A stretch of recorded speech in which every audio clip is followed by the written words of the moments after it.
परीक्षित जी महाराज से सुखदेव जी ने कहा, उस नरक लोक में सूर्य के पुत्र पितृराज यमराज का वास है। वहां अपने दूतों के साथ, सेवकों के साथ वो वहां पर विराजते हैं। वहां पर लाए हुए प्राणियों का कर्म का लेखा जोखा चित्रगुप्त बताते हैं और उसके मुताबिक उनको सजा मिलती है, उनको फल मिलता है। परीक्षित, कोई कोई लोग नरकों की संख्या 21 बताते हैं। अब हम उन नरकों के नाम बता रहे हैं, क्रमश उनके नाम सुनो। आप लोग भी नरकों के नाम तो सुन ही लो, आगे थोड़ा सा विस्तार से सुना देंगे। विशेषतः सारे नरकों का वर्णन हम करेंगे, जम के नरकों का वर्णन गरुड़ पुराण में। अभी सिर्फ हल्के थोड़ा सा सुन ले।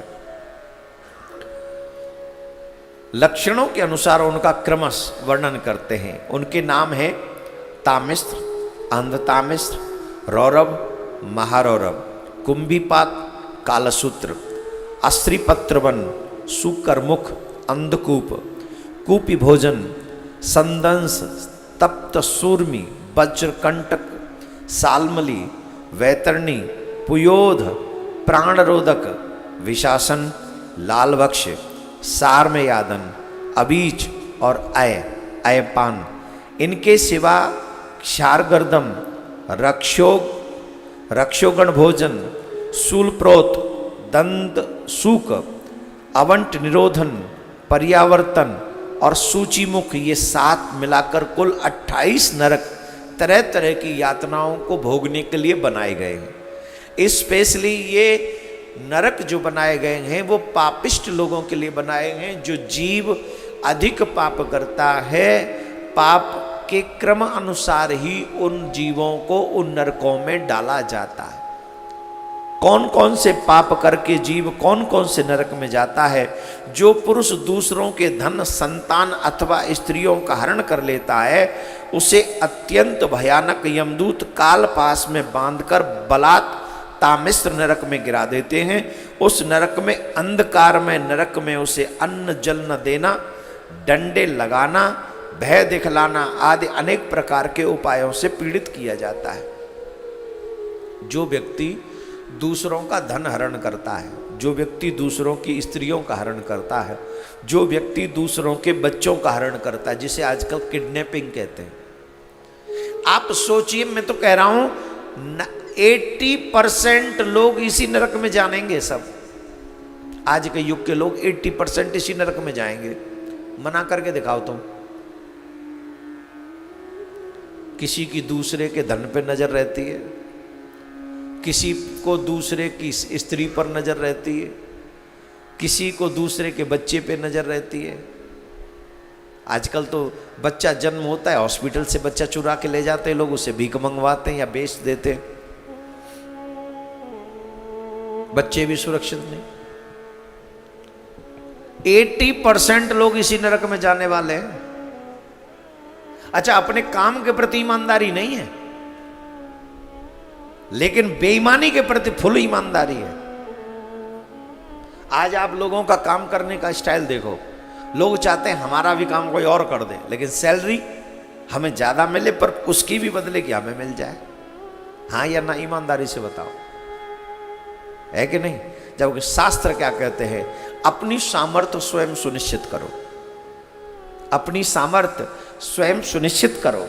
तुमने कितना काम किया है और तुम कितने धन के अधिकारी हो, यह तुम्हें सुनिश्चित करना, बेईमानी से नहीं। बड़े गजब की बात है मेरे प्यारे।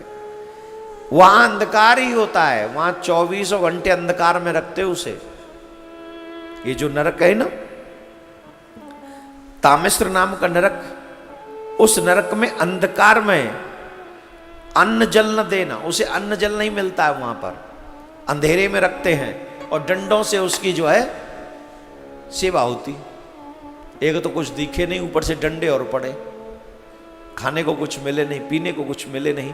अच्छा, इस नरक के कष्ट के विषय में अगर आप बोध करना चाहते, अनुभव करना चाहते, तो एक दिन अपने ही कमरे को बंद कर लो, घोर अंधकार कर लो, कुछ खाओ पियो नहीं, और वहां पे कुछ डंडे वगैरह अपने आप से ही रख लो। और जब थोड़े से होश में आओ 5-7 डंडे खुद ही मारो अपने आप में। आपको पता, अच्छा आप तो उतने जोर से मार भी नहीं सकोगे क्योंकि उनकी बराबर हम में ताकत नहीं। आपको पता चलेगा कि अंधेरे में रहना कितना दुखदाई होता है। और कई लोग तो कहते हैं हमको अंधेरे से बड़ा डर लगता है, तो उनके लिए तो और भी खतरनाक स्थिति हो जाएगी। ये बोलो राधे राधे। अंध तामिस नरक में पड़ता है कौन सा व्यक्ति? इसी प्रकार जो पुरुष किसी दूसरे को धोखा देकर, ध्यान से सुनो, आजकल धोखा शब्द तो ईमानदारी का शब्द हो गया है, हाँ या ना? 90% लोग एक दूसरे को धोखा दे रहे हैं। जवाब दो हाँ या ना। पति पत्नी को धोखा दे रहे हैं, बेटा बाप को धोखा दे रहा है, बाप बेटे को धोखा दे रहा है। ऐसी विचित्र दुनिया हो गई आज। और यहां इसी के संदर्भ में बताया गया है, जो पुरुष किसी दूसरे को धोखा देकर उसकी स्त्री आदि का भोगता है वह अंध तामिस नरक में पड़ता है। वहां की यातनाओं में पड़कर वह जड़ से कटे हुए वृक्ष के समान वेदना के मारे सारी सुध खोज देता है और उसको कुछ भी नहीं सूझ पड़ता। इसी से उस नरक का नाम अंध तामिस कहते हैं। जो धोखे से, जिसे आजकल अलग अलग नामों से जाना जाता है, दूसरे पुरुष को धोखा देकर, लालच देकर, उल्टी सीधी बातें करके जो किसी की स्त्री का उपभोग करते, वस्तु का उपभोग करते, ऐसे लोगों को वहां पर बुरी तरीके से काटा पीटा जाता है, बड़ा दुख दिया जाता है वहां पर। जो पुरुष इस लोक में यह शरीर मैं हूं और स्त्री धनादि मेरे हैं ऐसी बुद्धि से दूसरे प्राणियों से द्रोह करके निरंतर अपने कुटुंब के ही पालन पोषण में लगा रहता है, वह अपना शरीर छोड़ने पर अपने पाप के कारण स्वयं ही रौरव नरक में गिरता है। इस लोक में उसने जिन जिन लोगों को जिस जिस प्रकार से कष्ट पहुंचाया होता है, परम लोक में यम यातना का समय आने पर वह जीव रूरू होकर उसे उसी प्रकार कष्ट पहुंचाते हैं। इसीलिए इसका नाम रौरव नरक है। मतलब ये मेरा, ये मैं हूं, मेरा ये शरीर ही मेरा है, ये परिवार ही मेरा है। जो इस तरीके की फीलिंग के साथ रहते हैं और उन्हीं के साथ व्यवहार में व्यस्त रहते हैं, दूसरों के साथ बुरा व्यवहार करते हैं, अपने बच्चों को सुखी करने के लिए दूसरों के बच्चों को दुख देते हैं, अपने शरीर को सुख देने के लिए दूसरों को दुख देते हैं, अपना खुद का झूठा महिमा मंडन करने के लिए दूसरों की महिमा को खंडित करते। तो रौरव नरक में उसे वहां भेज दिया जाता है कि तुम ऐसे ऐसे जो जो कर्म तुमने भोगे हैं, किए हैं, उनका फल अब तुम भोगो, ऐसे भोगो।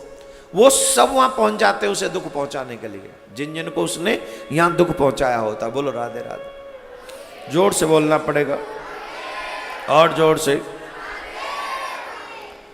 रूरू सर्प से भी अधिक क्रूर स्वभाव वाला एक जीव का नाम है, एक जीव है जो उसे वहां पर कष्ट पहुंच, सर्प से भी ज्यादा खतरनाक है।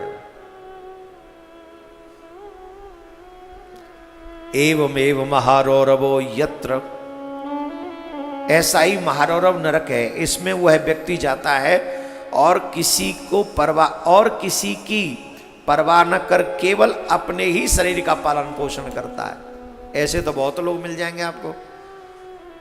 बताओ बताओ, मिलेंगे कि नहीं? किसी की परवाह नहीं है। हमारे ब्रज में कहावत है, मेरो पेट हाउ मैं ना देखूं काऊ। मैं किसी को नहीं देखता, मेरा पेट भरना चाहिए बस। ऐसे लोग तो बहुत मिलेंगे, सेल्फिश। भूखे को रोटी नहीं दे सकते, प्यासे को जल नहीं पिला सकते, कपड़े वाले जिस पे नहीं है उसको कपड़ा नहीं, और खुद के में खराब हुए पड़े, नहीं देंगे। ऐसे लोगों को महारौरव नरक में गिराया जाता है। वहां पर कच्चा मांस खाने वाले रूरू इसे मांस लोभ से काटते रहते हैं। जो रूरू जीव है वो कच्चा मांस खाते, तो उसको इन्हीं जीवों पर छोड़ दिया जाता है कि भैया ये आ गए, इनको खूब चक्क खाओ। अब आप तो कह रहे होंगे कि महाराज हम तो यहाँ जल गए और ऊपर भी खाएंगे, हम तो शरीर ही नहीं है, अब तो कैसे जलेंगे, कैसे लोग खा लेंगे? जला तो दिया लोगों ने शरीर। सुनो ना, दो शरीर होते, एक विराट, एक स्थूल, एक सूक्ष्म। ऐसे समझ में नहीं आएगा। ऐसे समझो, एक जो ऊपर वाला ये दिख रहा है, हमने ये कुर्ता पहना हुआ दिख रहा है, दिख रहा है कि नहीं?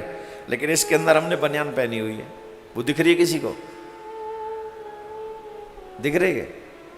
तो वहां की व्यवस्था क्या है? बोले ये समझो कुर्ता उतार के बनियान में मार पड़ती है। ये जो शरीर है हमारा, ये कुर्ता है और इसके भी अंदर एक बनियान है, तो वो भी कपड़ा। तो कुर्ता तो सबको दिखता है, बनियान किसी को नहीं दिखती है। उसी बनियान में वहां जाके चिमटा बजते हैं। फिर सारी सेवा उस बनियान की होती है जो सूक्ष्म है। जो जो ये पार्ट्स हैं तुम्हारे, eyes, ears, nose, mouth, hand, leg, stomach, bone, everything, उसमें भी सब कुछ है,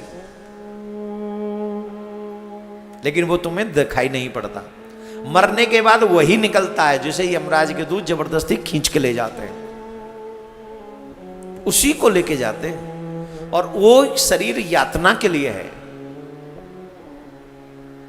इसलिए सावधानी पूर्वक एक एक कर्म करिए महाराज, एक एक कर्म सावधानी पूर्वक कीजिए, नहीं तो झेलना तो पड़ेगा उसे इस रौरव नरक में। जो मनुष्य इस लोक में माता पिता ब्राह्मण वेद से विरोध करता है, ऐसे लोगों की तो लाइन लगी पड़ी है। 95% लोग मिलेंगे, 95% बड़े खुल्लम खुल्ला वेद की निंदा करते हैं। ब्राह्मणों को तो गालियां देते हैं चुन चुन के।